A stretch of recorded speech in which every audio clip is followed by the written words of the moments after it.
महाराज जी, बंगाल में चुनाव की प्रक्रिया चल रही है। अमित शाह दौरे पर गए हैं 15 दिन के लिए। उन्होंने बताया 15 दिन चुनाव का प्रचार करेंगे और ममता बनर्जी की सरकार को उखाड़ के खाड़ी में फेंक देंगे।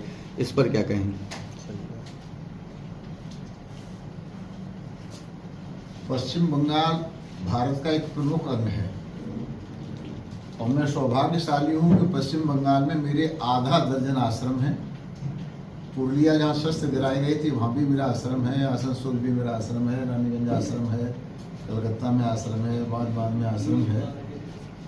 और मैं भी अभी दौरा करके आया हूँ। इससे पहले माननीय अमित शाह जी जब कलकत्ता में थे तो मैं भी कलकत्ता में था। जो नवज देख करके हम आए हैं उसमें माननीय अमित शाह जी की वाणी में पूरा दम है और मैंने जो नवज देखी है तो निश्चित रूप से ही इस बार ममता की सरकार को उखाड़ के खाड़ी में फेंकने वाले हैं।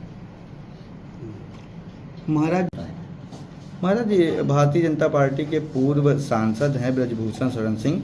उन्होंने हाल ही में उनका एक बयान आया था। उन्होंने कहा था कि देश में दो खलनायक हैं, एक मुसलमान, दूसरा सवर्ण। इस पर क्या राय है आपकी? उनके बयान इस पर मैं कोई टिप्पणी नहीं करना चाहता, लेकिन फिर भी मैं ये कहना चाहूँगा। अब मैं फिर जफर खान का आपको एग्जाम दूंगा जो अभी विदेश से चल के आए।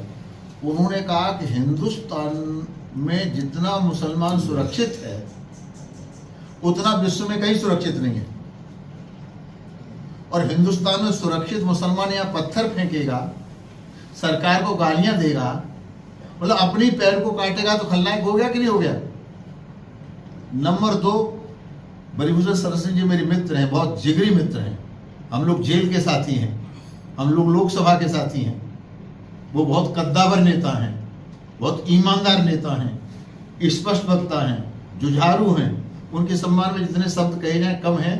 सवर्ण होकर उन्होंने सवर्ण के बारे में इस शब्द का जो प्रयोग किया है, जानते हैं क्यों? वो आहत हैं। इस देश में सवर्णों की रक्षा अगर किसी ने की तो भारतीय जनता पार्टी ने की। ये कांग्रेस तो तब भी थी जब कश्मीर से पंडितों को मार मार के भगाया गया, माता बहनों के साथ में बलात्कार हुआ। ये कांग्रेस और ये सपा तो तब भी थी। ये सपा तब भी थी जब खुली दुकान हमारी, बंद दुकान तुम्हारी, खुली दुकान हमारी, सरिया मारा पीटा जा रहा था। तो सवर्णों की रक्षा, जनेऊ की रक्षा, तिलक की रक्षा भारतीय जनता पार्टी करती है। तो उसी को आप उखाड़ने की बात करेंगे तो खलनायक तो अपने आप हो गए। इसलिए सवर्णों के हित में, मुसलमानों के हित में एक बहुत बड़ी बात आदरणीय ब्रजभूषण शरण सिंह जी ने कही।